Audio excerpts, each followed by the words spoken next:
one right there. Michael Hutton raises organic apples with his wife, Essie Loam, on their Noseville farm, Hutlow Acres. We've been growing apples for about 25 years now. They sell the apples at the province's farmers and whole food markets, like Fredericton Zora. According to Atlantic Magazine, a recent study found fruit flies that chowed down on organic fruit lived longer and had more babies.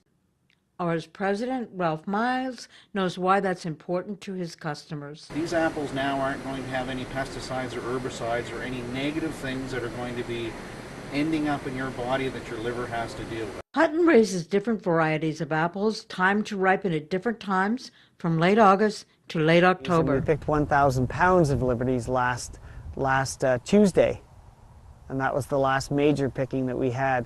Hutton goes after the orchard's predators without the use of pesticides. The benefits of the apple, the reason why we eat apples, can be supported dramatically if you buy organic apples or even organic produce in nature. One of the insects that attacks the apple trees is the codling moth. It's a pale blue moth.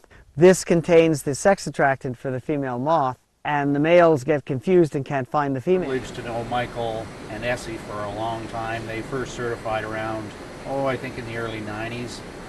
They've one of the pioneers really in organic apples here in New Brunswick. Another way of dealing with the codling moth is to put cardboard on the trunk. The corrugations face inwards towards the trunk, and they sort of resemble the bark on the tree.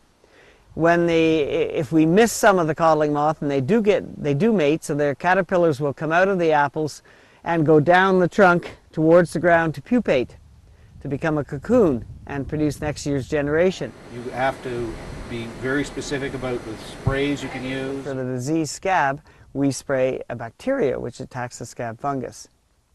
For the leaf roller caterpillar, we spray a fermented bacteria which attacks that caterpillar.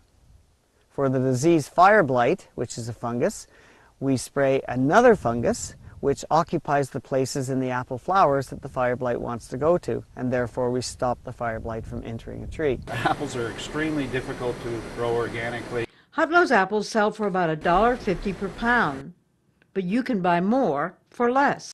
For the New Brunswick Beacon, this is Andrea Silverthorne.